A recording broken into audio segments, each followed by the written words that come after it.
wherever you like. Hello, everyone. Welcome, welcome. We're so happy that you could come to celebrate with us the bat mitzvah of our daughter, Nora Abrams. A few housekeeping announcements. Let's see. We needed COVID rules. So we're going mask optional for the service. You're welcome to. We've all been vaccinated and tested. And we've got some distance here for this. Those of us who are going to be doing a lot of speaking and singing, probably not going to be doing a whole lot of masking. And if you need to leave space, please do.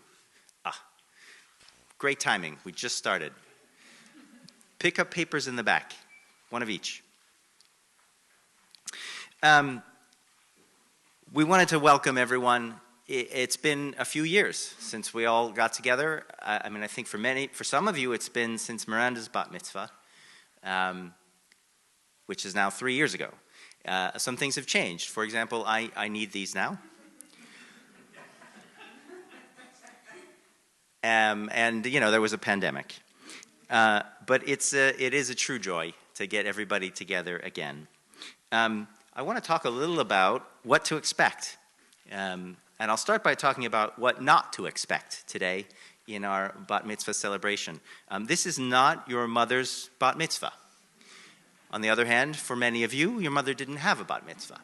So we're not going to do this the traditional way. On the other hand, if you think about it, there really is no traditional way. I looked it up, and the very first bat mitzvah, at least in modern times in the U.S., was in 1922. Judith, the daughter of Rabbi Mordechai Kaplan, was the first to have her bat mitzvah. It was still very rare through the early part of the 20th century until the modern feminist movement grew in the 1970s and the 1980s. And by the time I was having my bar mitzvah, every girl I knew was also having a bat mitzvah in the mid-1980s. Aunt Dory, who couldn't be with us today, tells us that her daughter Sarah, who was outside but was not able to come in. Her daughter Sarah was the first girl in her congregation to have her bat mitzvah. First girl in their congregation to have a bat mitzvah, and that was in Toronto, in 1976. So the idea of a bat mitzvah at all is a reconstructed tradition, and we set out to construct one ourselves. Myself, working with Alicia, of course, and Auntie Karen, my sister Nora's aunt, and of course Nora, who had a lot of ideas herself about how she wanted to celebrate her bat mitzvah. The theme for our bat mitzvah today is daughters. And you'll hear a lot about daughters in the Torah reading and in other places. It's not a service. We're not doing a mincha or any other kind of service. But we've pulled together meaningful elements from our family's experience, a lot of songs because we love them. You'll recognize a lot of them. Some of them we often sing at Passover, and we've decided that they're too beautiful to only sing twice per year, so we include them whenever we can. I did a lot of those songs as cradle songs and goodnight songs for these girls, so they often know them. Some of the songs we'll do today were written by Karen. Some were written by Shmuel, who just stepped in the back. Hi, welcome. And one or two were written by us, members of our family. I don't even remember who anymore wrote what. Nora wanted to learn to chant the Torah as she did this, and she'll read a passage that she selected. It is not the parsha from today. As you can imagine, planning the date for this thing was very complicated. So it's not today's parsha, but she'll read a passage that she selected because it is the story of 5 daughters. It's the story of the daughters of Zelophehad and his five daughters, they're young women who challenge the tribal elders to advocate for what's right. Also, it's those 5 daughters who get names in the Torah. They are some of the very few named female characters in the Torah. And if you're trying to relate to a female role model in the Torah, these are some of the few that you can find. Finally, in the welcome, I want to take just a moment to remember those of us who could not join us here today for whatever reason, whether it's COVID or illness or travel.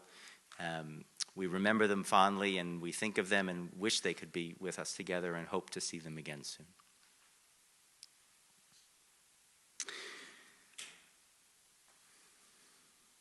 Okay.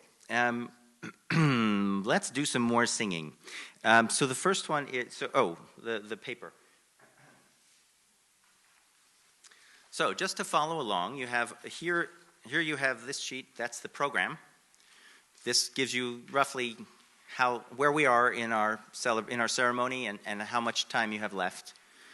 You can check your way down the list just to know when you're at the end. That's on the front. In the back, there is a map that I include for interest. We're not going there for the party. No, that's not where the party is. Good point, thank you. I'll talk about the map in a second, but there you have it. We are instead going to a place listed below the map. That is confusing. That is not the map. That map is Israel. I hope you recognize that. We will be in Conshohocken, which is not Israel. But the address for our party immediately afterwards is on this program. Put it into any MAPS program, and if you can't figure out how to work a MAPS program, you can follow one of us. So that's that sheet. The purple sheet, lilac, is some of the songs, well, all of the songs, I hope, that we're doing today. So if you want lyrics, they're on here in Hebrew and transliterated in English, and also English translation. And then finally, for the readings later from the book, we'll talk about that, we have this list of characters featured in the book The Daughters by Nora Abrams. There's a lot of characters, names flying around, so we thought it would be useful just to follow along as we read who the people are. So that's what those things are. And now we will start with the song at the top of our sheet, Malecha Hayam, which we'll do call and response. All right. Now it's my turn. Can I get a beat? Thank you. Malecha Hayam, Kitanu,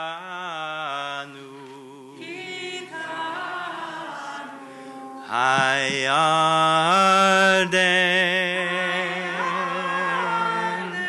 Kisov leachor,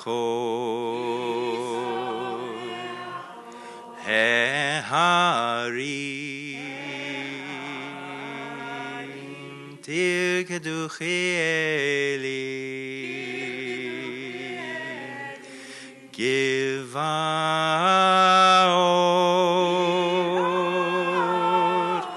Givnetzon,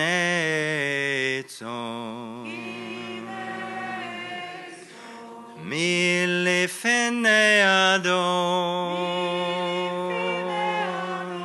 Chuli Aretz, Milifnei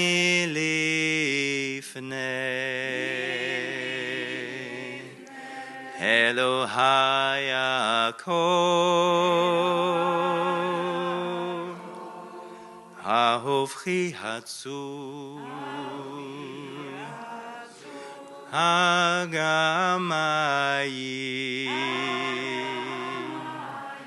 Chalamish,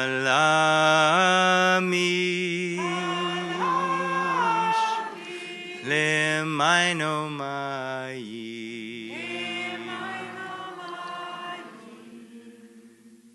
And now Dayenu in A major. Ilu hotzianu mi Mitzrayim, hotzianu mi Mitzrayim, Dayenu, Dayenu, Dayenu, Dayenu, Dayenu, Dayenu, Dayenu, Dayenu, Dayenu, Dayenu, Dayenu.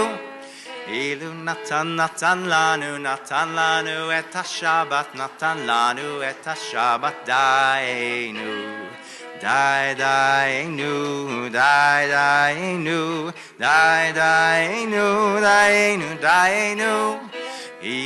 Dainu, Dainu. Thank you. Dainu, Dainu, Dainu. Ilu natan natan lanu etatora natan lanu etatora dainu dainu dainu dainu dainu dainu dainu dainu dainu dainu dainu dainu. Thank you. Okay, and now we'd like to invite Nora up as we talk about Nora's Hebrew name. Where's that? Oh, there it is, yeah. So when Nora was born, we gave her a Hebrew name, Nora. But it turns out that's not such a great name because it's not different. The rest of us all have a Hebrew name that's different from our English name. And Nora wanted a special Hebrew name, which she should have. And honestly, in many traditions, when you reach this either official adulthood or a confirmation, you often choose a name for yourself. And so Nora wanted to choose her own Hebrew name. And Nora, would you like to tell everyone what name you chose? Yes, my Hebrew name is Sapira. Wonderful. And why did you choose that name? What does it mean? Well, the root of the name is Samech, Pei, and Reish. And the meaning of the root is storytelling, and gemstone or jewel. And, well, I like to write stories or tell them. And also, it's a nice coincidence that it's also called Jewel, because jewels are pretty. Yes, much like Nora. Yeah, and some of that, the root saper is all, you can see that in the English word sapphire, right? It's the same root. Anything else, Annie? Nope. Okay. So, when Nora is called to the Torah for the first time today, we'll call her by her chosen name, Sapira. Thank you.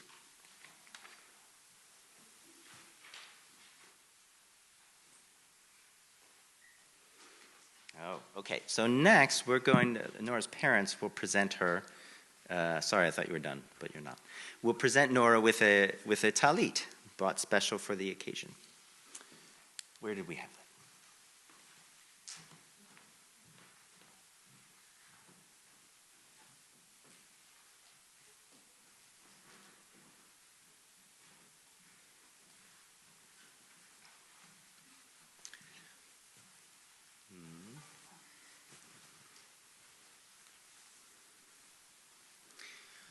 So a few years ago, we had the happy privilege to be in Israel for the bar mitzvah of Shmuley Hanai with many of you.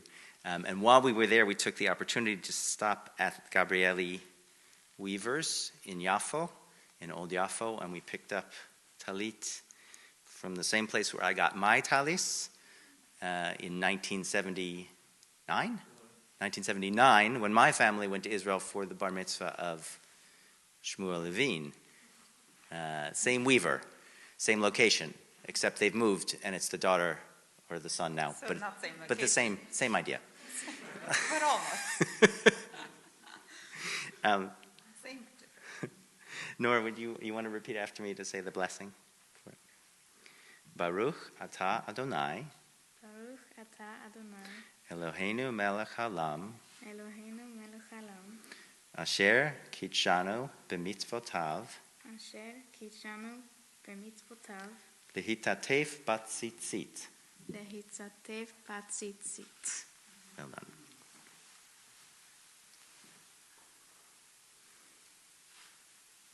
Do you know the note?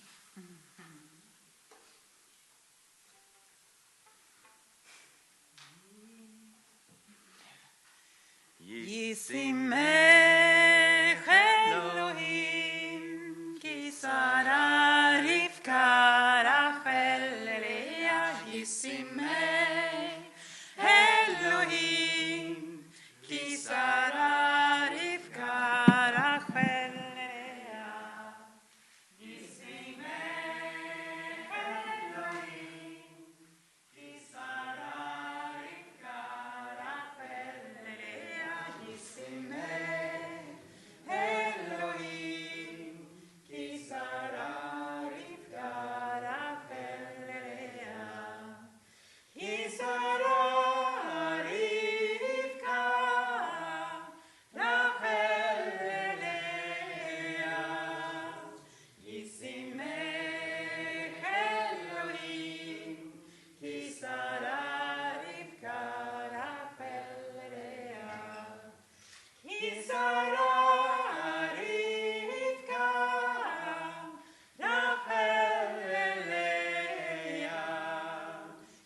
Okay, now.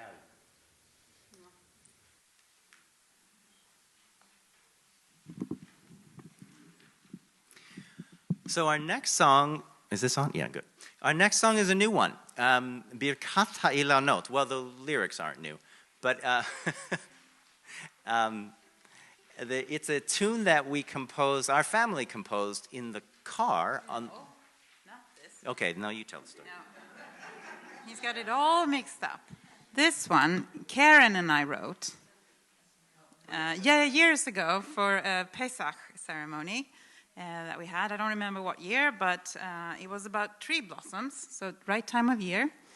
And it was one of those co-creations where you don't really know who started it and who ended it, and it kind of melded together. And I had my fiddle, she had her drum, we had these words. I don't speak Hebrew, but she does. She made it fit. It all worked out, and here we have the song. We really like it. We don't sing it that often, so we thought we'd, bring it back. Oops, I think I want to be here. Okay. More space.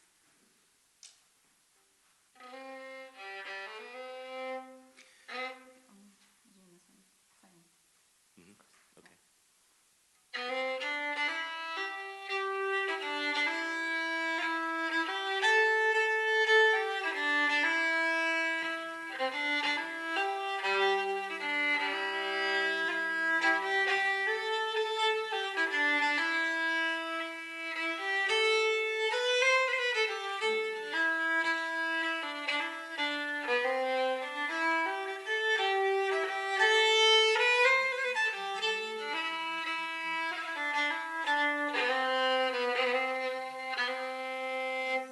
Baruch atah Adonai Eloheinu melech haolam. Baruch atah Adonai Eloheinu melech haolam. Shelo asa v'aravot imlot tovot dechu.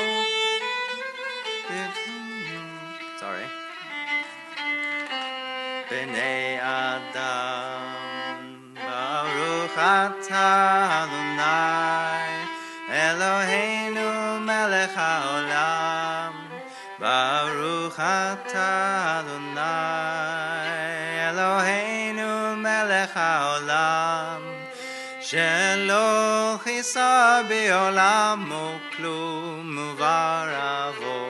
Briot tovot ve'ilanot tovim le'anot bahem bnei Adam.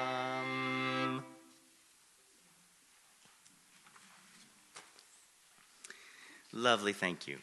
Let's talk just a second about Nora's bat mitzvah journey. Nora chose to have a bat mitzvah 2 years ago, roughly, and she wanted to personalize it. We actually talked to her about whether she wanted to, and it's an investment of time and effort and energy and work. And she said she did, and she wanted it to be her own expression of her connection to her Jewishness. She'd seen others. She saw Miranda's, of course, 3 years ago. She saw Shmuli's bar mitzvah in Israel. We went to Peyton's bat mitzvah. I don't know, it was before COVID. I can't remember when. And she was inspired by all of those, and they looked like a lot of fun. So, like her sister before her, she worked with her aunt Karen over Zoom, and they would have Zoom calls between Stockholm, Sweden, and New Mexico. And Karen taught her how to read Torah, and worked on her portion with her, and talked about some of the meetings, and helped her choose a name, and helped her come up with a project, which we'll tell you all more about. She wanted to connect to Jewish tradition in a way that felt personal and also traditional. And so eventually we came up with the idea of writing a kind of a midrash. So a midrash, for those who don't know, is an interpretation from a piece of Torah that deepens it or expands on a piece of the Torah. Sometimes they can be literally explanations, but often stories. And Nora has been writing stories since she was very little. That's the thing she's liked to do. In the beginning, she would handwrite them on pieces of paper and illustrate them herself. Some of my favorite titles of Nora, which still sit on our shelf, are The Adventures of Ralph and The Wind. Oh, yeah, that one. The Adventures of Ralph. The Adventures of Ralph. And The Wind in the Sails. And then others she wrote. Well, she actually took on teaching Elika how to read. And she knew that when you learn how to read, you need simple books that step your way through more complicated words. And so she wrote a whole series of learn how to read books for Elika. One was named The Lonely Carrot. The next one, I think, was Don't Do It book. But she's also ventured into other media. So television shows. We had a couch and a sofa table, like what do you not call it? So, coffee table. You don't drink coffee in the living room. Anyway, coffee table. It's called a sofa table in Sweden. The coffee table, makes for a perfect little stage. And Elika and Miranda were sitting behind here, zapping between the different channels. And Nora was improvising these different television channels. And there were several favorites there. There was the sleepover reality show. There was, Lucy's Socks. In each episode, Lucy loses a pair of socks. She's a Russian girl with very large feet. Oh, and she also had really large feet. And Hard to find socks for her. Yes, this went on and on and on. But I think I started to get a bit concerned when she got to the mom show. And it turned out that every character on the show was called Mom.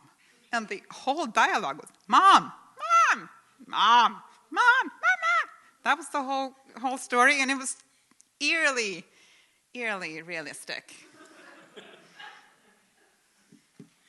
So when we came to this project, Nora wanted to read some Torah, and the piece she's choosing is a story of 5 sisters, the daughters of Zelophehad, Slafchad. Am I saying that right? Slafchad in Hebrew. But we know so little about them. You'll see, actually, you can read it later. The piece of the Torah mentions them, but does not go into much detail. They have an event in the Torah, but we know nothing about them as people. We do know their names. Nora wanted to give them a backstory, and she wanted to get to know them as characters. And so what Nora did is she wrote a book called The Daughters. And at the end of our ceremony today, you can each get a copy of Nora's book. She has graciously volunteered to sign them after the ceremony. And in the book, we learn the backstory of these daughters of Zelophehad, and we get to know them over some years. And then today, we're going to read some excerpts from the book so that you get a sense for these girls. And we'll do it a little out of order because normally you would do the drash after the Torah reading. But here, this is the prequel, right? So first we will read from the book, and then this book ends right at the moment where the Torah picks up their story. And then Nora will come up onto the bima and read their story from the Torah. So now we go into the Torah section. Bert, would you like to come up and we'll get, let's begin by opening the ark.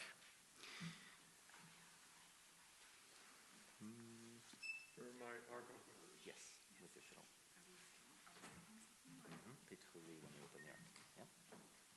So as we open the ark, we'll all sing Pitchu Li, which is on your song sheet. A minor.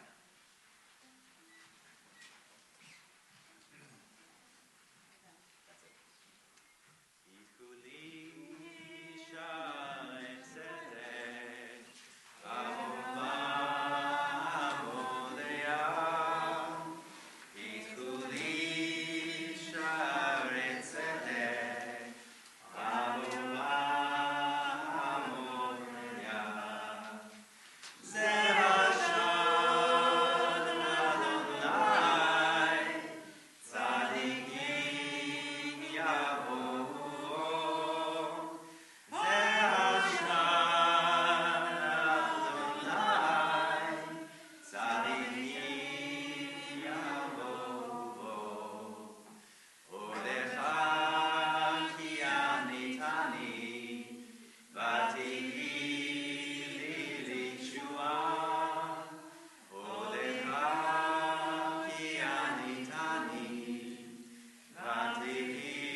leave the Torah here for a bit and come down to begin the prequel for the daughters of Zelophehad.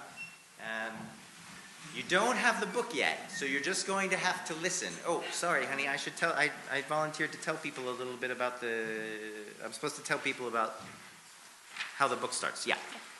Whoops.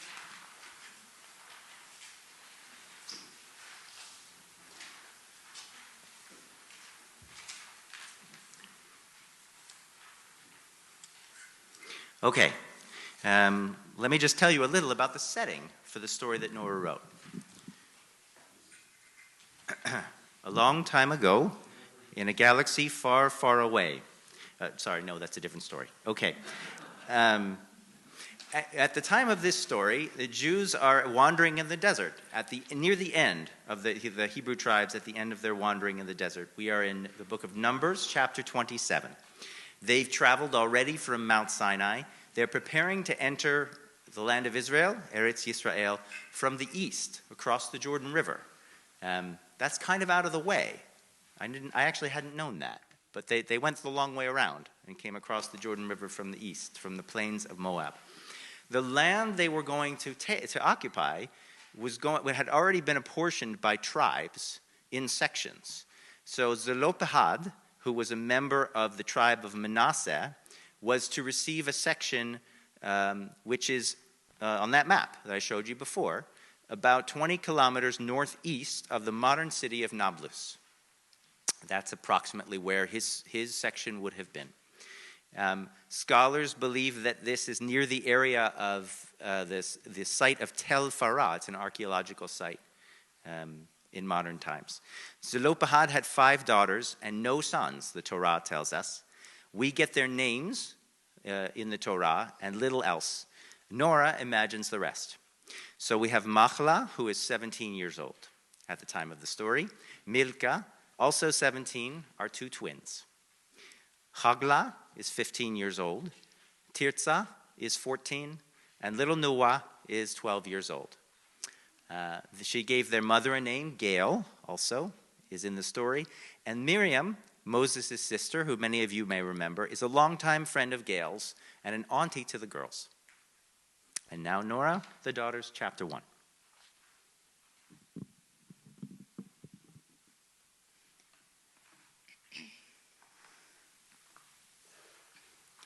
Chapter 1. Is the bread dough finished yet? Machlah yelled into the tent, while Tirzah was struggling inside, kneading the dough with her already sore knuckles.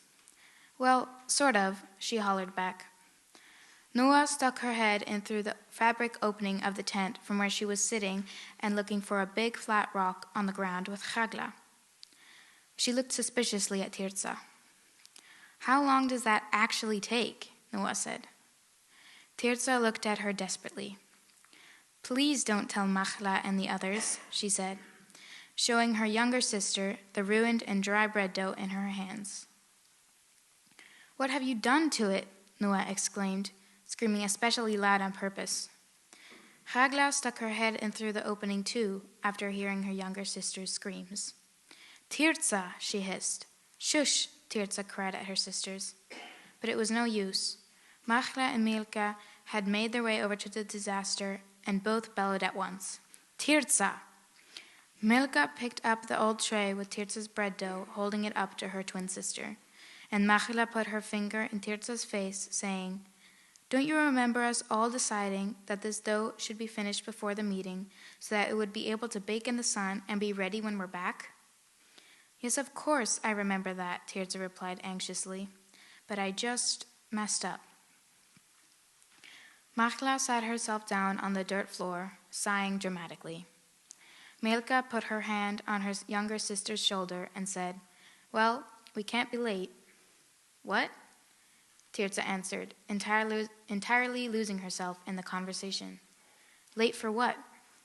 Tirzah looked around the room, seeing that all her younger siblings seemed to be just as lost as Tirzah. The meeting, of course. Noah's stomach dropped as she heard that. Are we still doing that? She asked. Yes, of course, Milcah said, trying to sound determined. But everyone could hear the nervousness in her voice. and everybody felt it too. All of them were dreading it, standing in front of all the chieftains, Moses, and everyone else at the tent of meeting. It was nerve-wracking, but it had to be done. Okay, but that means you have to do the talking, Noah went on, pointing at Milka. What? No, why me? Milka replied. Why not just you? She said, pointing back at Noah. Because I am the youngest, Noah clarified. You and Machla are the oldest, so you should do it. And if you don't want to do it alone, you can do it with Machla. Then Machla stood up from sitting on the ground. No, I think Tirza should do it. She's the one who ruined our food anyway. And so now Tirza got defensive. That's not fair. It wasn't on purpose. Besides, I think Chagla should do it. She doesn't talk or do anything. It's her turn now. Hey, I was helping Noah before, Chagla yelled back. And so soon all you could hear from inside the tent of the 5 sisters was yelling and screaming. After a while, they all understood that that was no way to fix the problem, and that they would just have to figure it out on the way. And so they packed up their things, leaving a dry, ruined bread dough in their tent, and walked forward toward the tent of meeting. So, now you may be wondering, who are these people, and how did they get here, and why am I hearing about this? And honestly, I can't blame you for wondering these things, because we sort of started the story in the middle of the action. This scene happened right before these girls were introduced in the Torah. So, how about we go back in time 8 years to a happier and more peaceful period when they were younger and more innocent, so you can learn about their relationships and their lives, and maybe it will make things a little clearer for you, like why they are rushing and arguing about bread dough. But before we do so, the most important information is that these 5 girls are the daughters of Slavchad, and they are the main characters of this story.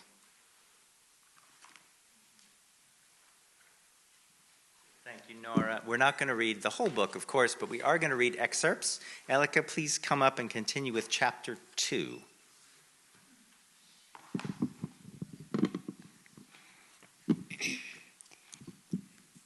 Chapter 2. Thank you for coming to celebrate Shabbat with us this evening, Miriam, the girl's mother said with a smile on her face. Oh, of course, Gail, Miriam exclaimed as she tucked her skirt under her when she took a seat on a worn cushion on the tent floor. I would never miss out on an opportunity to be with my favorite friend and her beautiful girls on Shabbat. It was crowded inside the tent, with 7 people, but they made it work. Although it could have been 8 if the children's father hadn't been especially busy that Shabbat, and even if he wanted to, he could not make it. So the girl's mother, Gail, invited her good friend, also known as one of the tribe leaders, Miriam, or as the young daughters liked to call her, Auntie Miriam, to celebrate Shabbat with them as an extra guest.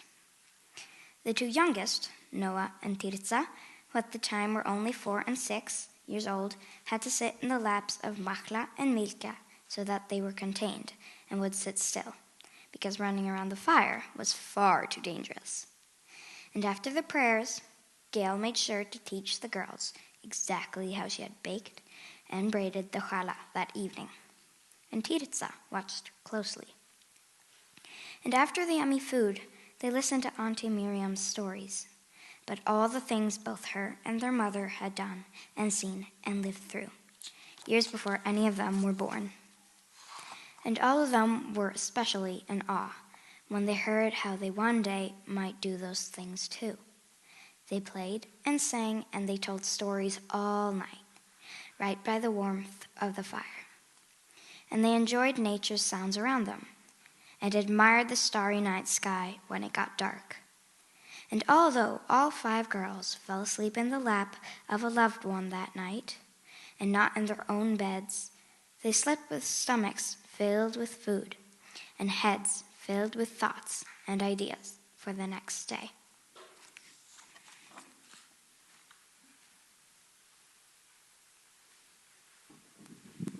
Thank you, Elika. Miranda, would you come up, please? We'll skip ahead to chapter 4 to hear more about these girls.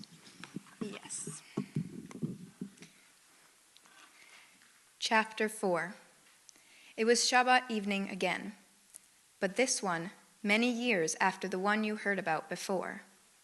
The girls were much older now, more mature, more like their mother than ever before, which is why it was such a sad fact that she couldn't see them that way, how much they had grown and developed since they were very little.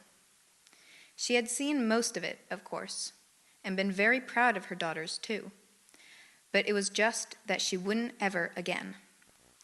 It was their first real Shabbat since their mother Gail had passed.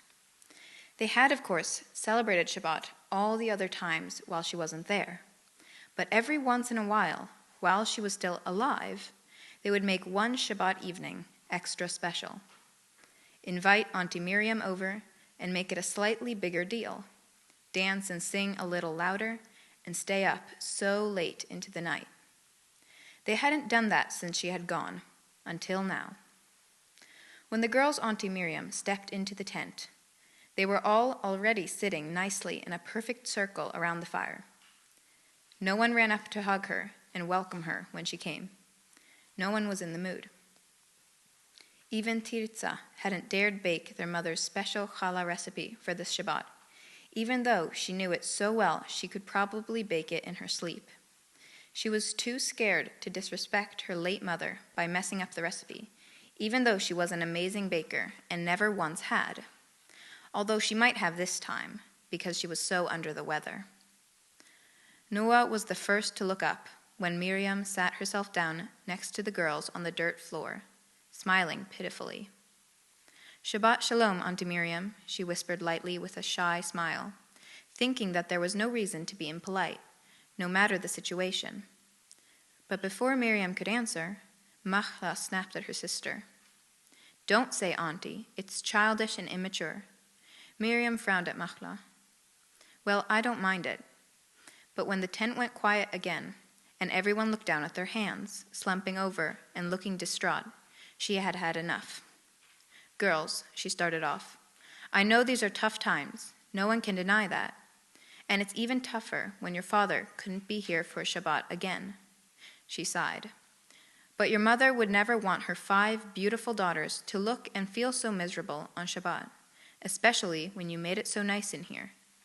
She paused to look around the tent that had been cleaned and decluttered for the occasion. She continued, "And invited me over here for dinner."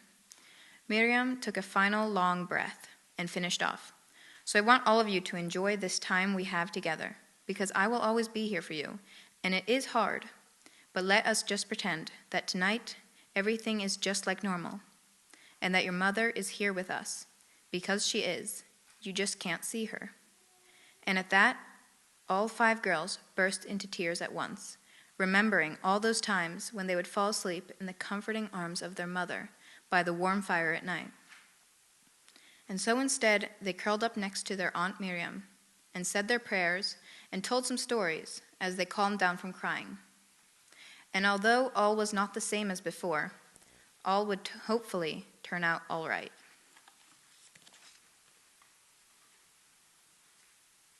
Thank you, Miranda. And now we'll hear the final chapter, read again by Nora, which leads immediately up to the Torah portion. Nora, would you like to come up?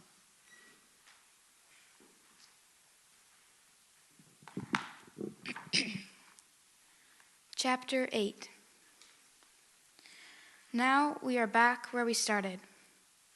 We are picking up where we left off from when these girls that we have gotten to know so well had to leave behind their messed up bread dough in a hurry, and now we see them finally on their way to the meeting tent to finally claim their birthright.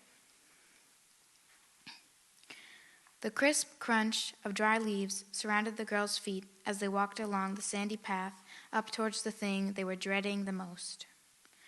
No one wanted to talk about it, no one wanted to mention it, but it was happening, and it was happening soon. In this very moment, they were walking towards the tent of meeting, where they were supposed to, in front of all of the chieftains and Moses, fight for their right to inherit their father's land. And someone had to do the talking. Tirza wrapped her shawl tighter around herself and shivered with worry. Finally, after there had been complete silence for quite a while, Machla stepped up and spoke. Well, since none of the rest of you have taken upon yourselves the responsibility to speak at this meeting, I guess I will have to, she said, as she looked over at Milka, waiting for her to agree and make the decision final, because she always did. But this time, Milka just shook her head. You shouldn't speak at this meeting just because you feel like you have to, or because no one else will. We need the one who talks to Moses and the chieftains to have passion and good arguments. It needs to come from the heart. Otherwise, we will never win, she finished, giving her twin sister a sideways smile. And without even thinking about it, Nora turned her head Tirza's way, remembering just a few weeks ago when she had been so angry about the inheritance that she had rambled up all her thoughts and arguments at Miriam, who had then requested they bring up their concerns at the tent of meeting. It was all thanks to Tirza they were doing this anyway. Soon all her sisters were watching her, and Tirza started thinking about it. Honestly, it was true. She was the one who had had the biggest problem with the situation in the first place. She was the one who would even remotely have enough of the will, spirit, and solutions it took to possibly, hopefully, persuade those in the meeting to give them their way. She was the only one of the five of them who fit the job. Tirza sighed and looked over at her sisters, standing in a line one by one right next to her. They were nearing the tent now and didn't have much time to lose. The answer was obvious, but Tirza still needed to swallow the fact that it was her turn. They were all counting on her. As they stepped up in front of their destination, Chagla opened her arms and hugged her sister tight, just like she did that night long ago when Tirza had a bad dream and couldn't sleep. I am proud of you, Tirza, she whispered. We will be right there with you, and will help you, and we will get our way. Now, let's go.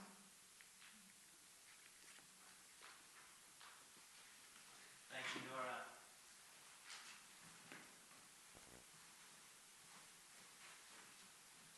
And now we'll have the Torah section. Bert, would you like to call Nora up?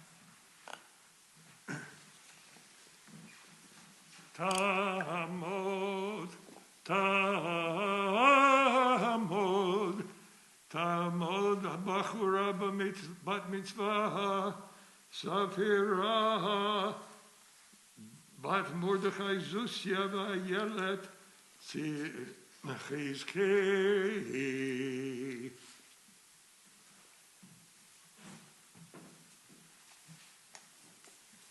Sam will say the blessing of the Torah.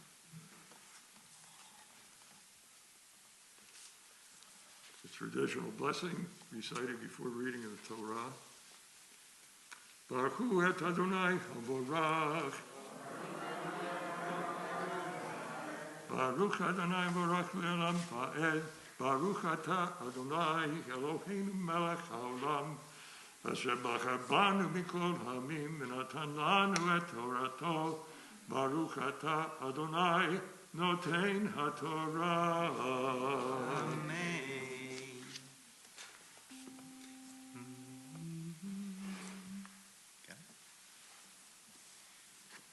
ותקרבנה בנות צלפחד,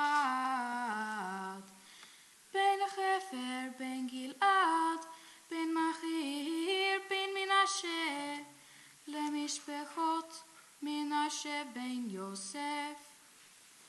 ואלה שמות בנותיו, מחלה, נועה, וחגלה ומילכה, ותרצה.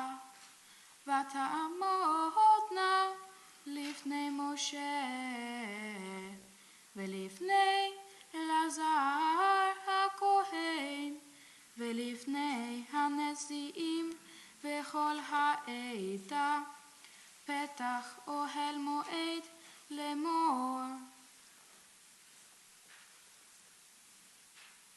אבינו מת במדבר והוא לא היה בתוך העדה הנועדים על אדוני בעדת קורח כי בחטאו מת ובנים לא היו לו למה יגרע שם אבינו מתוך משפחתו כי אין לו בן תנה לנו אחוזה בתוך אחי אבינו ויקרב משה את משפטן לפני אדוני ויאמר אדוני אל משה לאמור כן בנות צלפך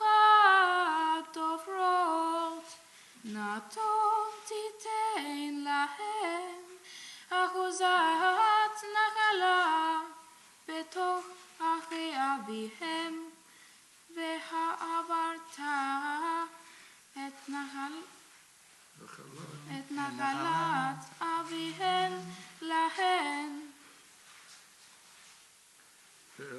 ואל בני ישראל תדבר לאמור איש כי ימות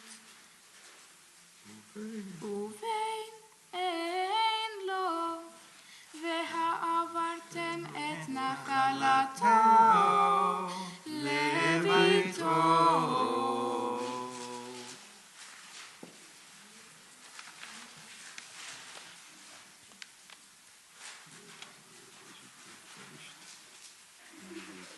Where'd you finish on? It's in the middle here somewhere. There. Baruch atah Adonai Eloheinu melech haolam asher natan lanu Torah emet v'chayei olam nata b'tocheinu Baruch atah Adonai noten haTorah. Amen.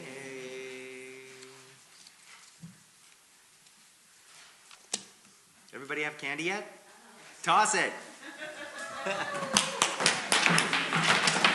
Simon tov, mazel tov, mazel tov, Simon tov, Simon tov, mazel tov, mazel tov, Simon tov, Simon tov, mazel tov, mazel tov, Simon tov.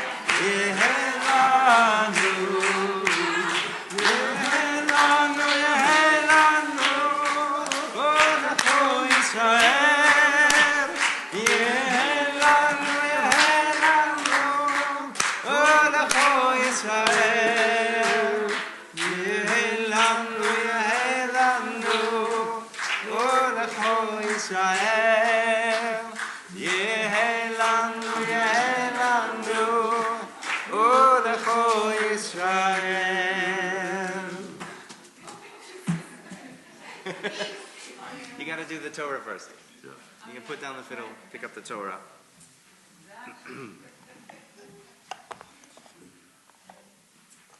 After the reading of the Torah is completed, somebody usually lifts it above their head and turns it around so everybody in the audience can see that this is authentic. This is the real Torah which God gave to Moshe, and Moshe wrote down from the mouth of God through the hand of Moses. And once this is done, we'll sing Kol Ha'alon Kulo in D minor. One thing at a time here. No, when for the fingers. Should I supposed to stand?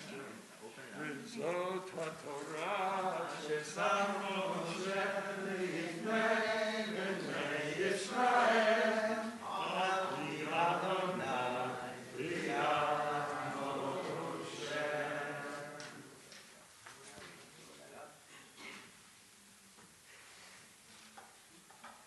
Now you can come sit down from the chair.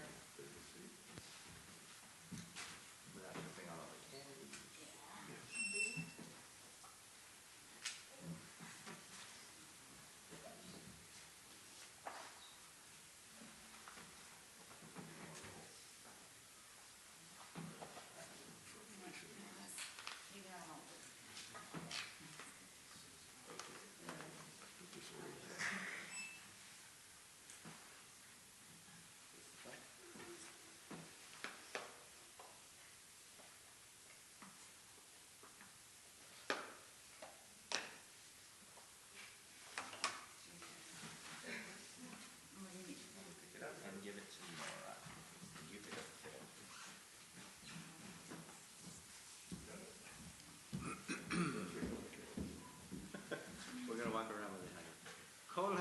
Kulosh.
So in case you don't read biblical Hebrew fluently,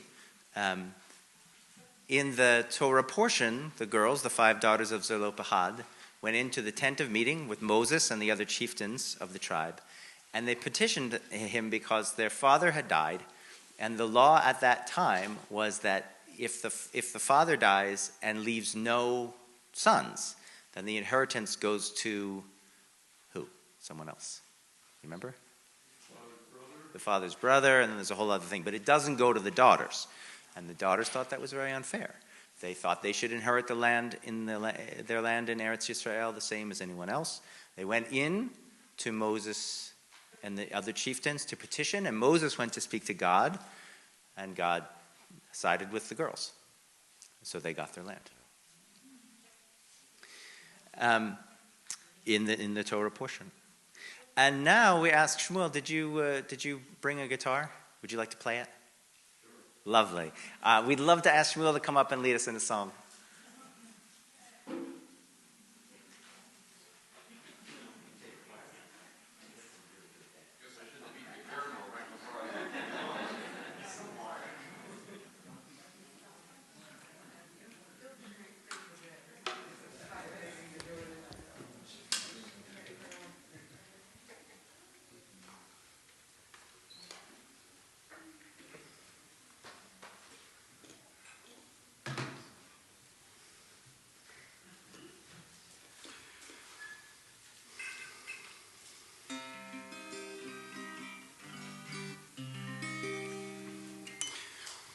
Nora, this is a verse from the book of Isaiah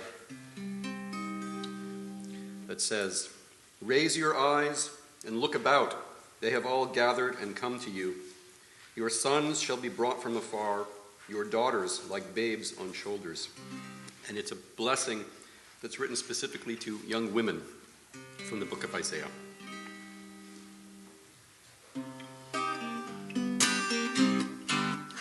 שאי סביב עינייך וראי כולם נקבצו.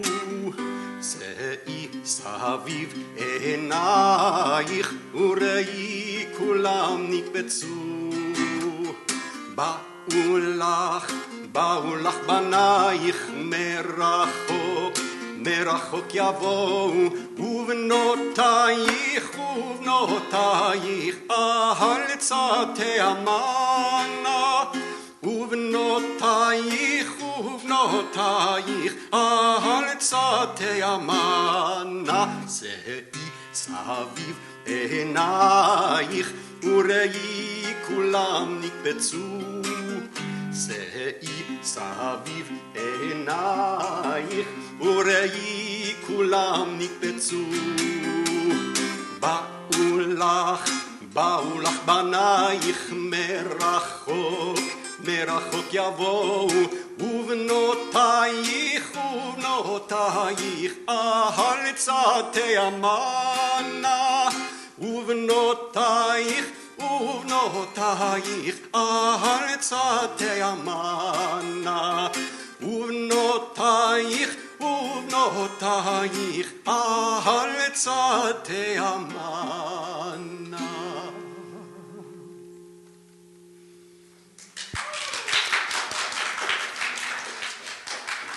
Thank you so much. That's lovely. And now, as we reach the end of our ceremony, Auntie Karen, who spent years working with Nora on this and unfortunately couldn't come for so many reasons, but she did record a video and she wanted to give Nora her blessing. So we'll play that on the screen here, and it should be mic'd. Hopefully you'll be able to hear it even if you can't see it. But let me set that up.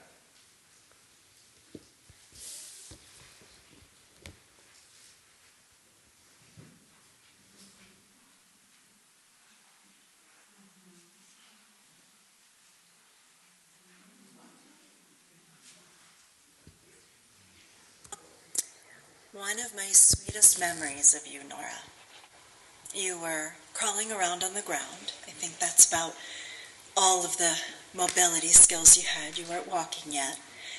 Don't think you were very verbal either. And I remember just lowering myself to crawl around with you.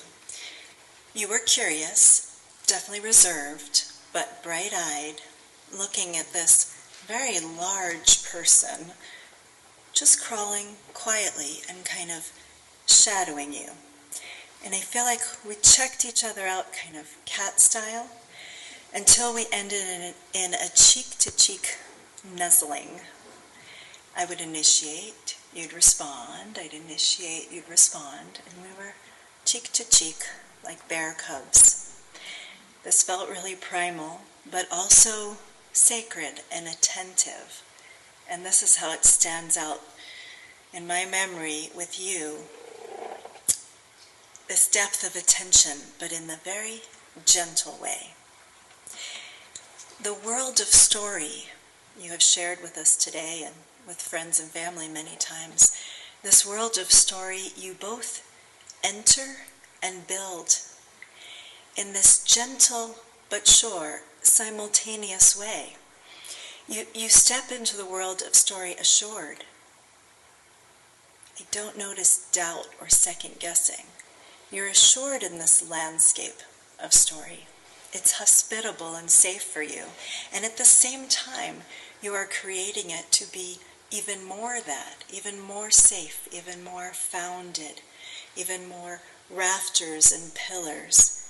As you walk in it, you're building it. As you walk in it, you're building it.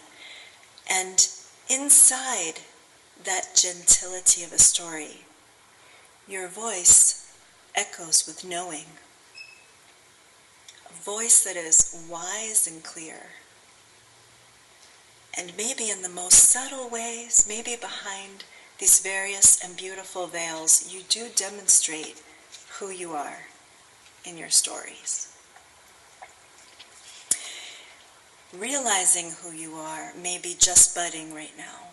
And this is why we come together at this age for an initiation. Maybe it's the beginning of being able to know there's even an idea who you are. And the idea may not have many words. It could just be more like a feeling. Or maybe it comes out and shows itself back to you in your stories. And I do think this is happening. This is the beginning of a journey into greater self-awareness. Just the beginning. And you could make it as magnificent as you wish. I know you will today at this initiatory ceremony. I know you will keep. I know you will continue walking in a way that finds yourself, understands yourself, and what you bring. In these perfect, gentle, and humble ways. You place yourself still standing tall.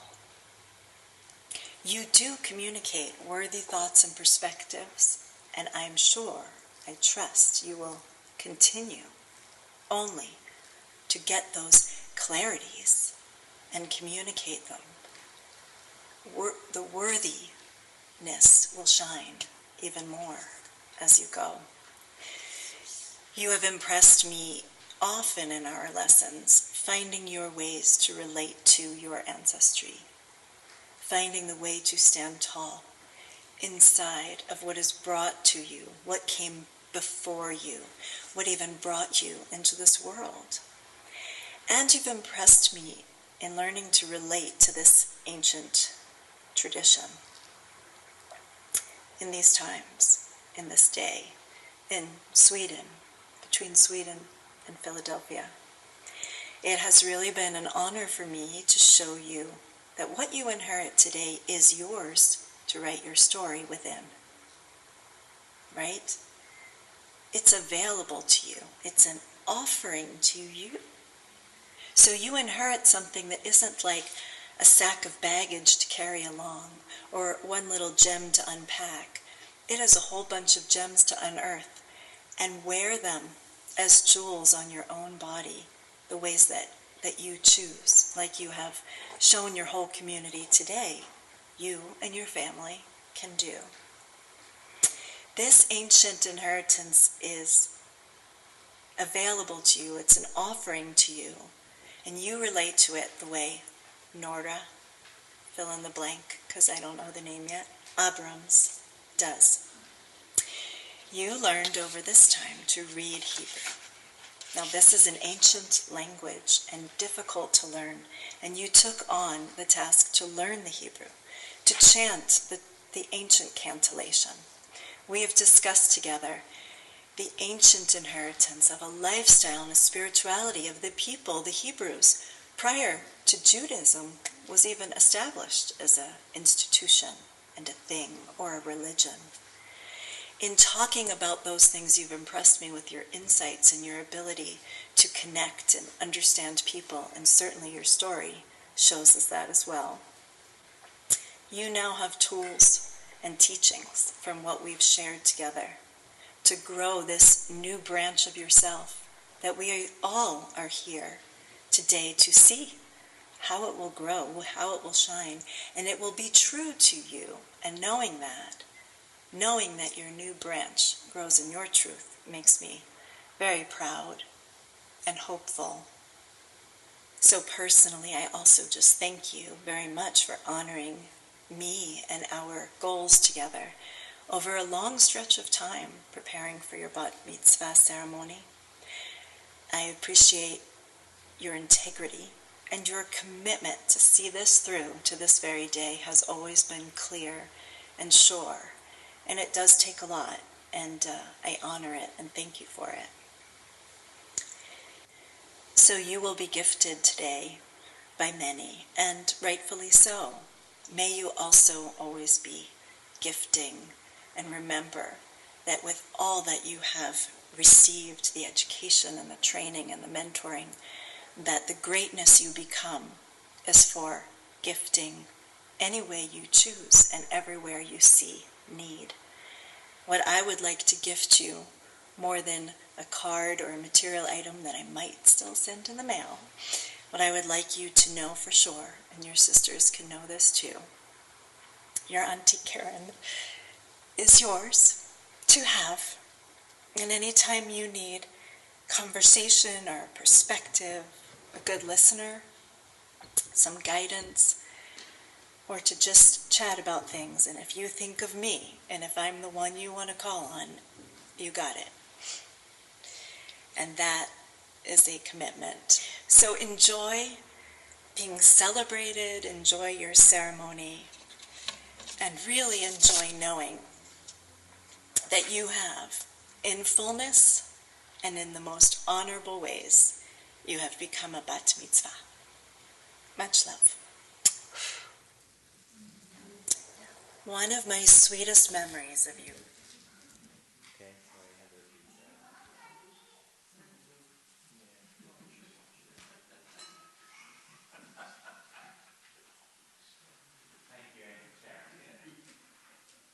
Yes. Is this on still? Yeah, okay. So, of course, Nora is looking forward to receiving gifts today, but she's also looking forward to giving gifts. So, right after the ceremony concludes in a couple of minutes, we have stacks of her books here printed, and every one of you is welcome to please come up and take a book, and Nora has offered to sign them for you. We'll set up a chair somewhere, either here or there, and she's happy to sign. This is her first published book. The others have been hand printed, and she's very proud of it, and we're very proud of her. Yeah, Nora reminds us, yes, one per family, please. These are very precious. Unless you, one per family, plus if you really want an extra, you're very welcome. And now to conclude our ceremony, we do have that new song. That we all composed in the car. That we composed in the car, the five of us, on the way to celebrate Pesach with our friends in Stockholm, the Lundell family, Frederick and Michaela, and their 3 children. Some of you have met them. And this is the tune is called Zot Kos Miriam. This is the cup of Miriam, which we sing about on Pesach. Zot Kos Miriam, Kos Mayim Chaim, Zecher Litziat Mimitzrayim. Zot Kos Miriam, Zot Mayim Chaim, Zecher Litziat Mimitzrayim. Zot Kos Miriam, Kos Mayim Chaim, Zecher Litziat Mimitzrayim. Zot Kos Miriam, Kos Mayim Chaim, Zecher Litziat Mimitzrayim. Zot Kos Miriam, Kos Mayim Chaim, Zecher Litziat Mimitzrayim. Zot Kos Miriam, Kos Mayim Chaim, Zecher Litziat Mimitzrayim. Thank you, everyone. That concludes our ceremony. Congratulations to Nora. We're so proud of you. You did so beautifully.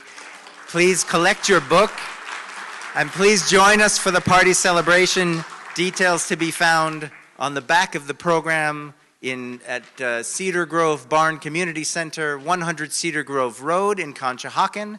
Note that this is not the map of the community center. Thank you, everyone.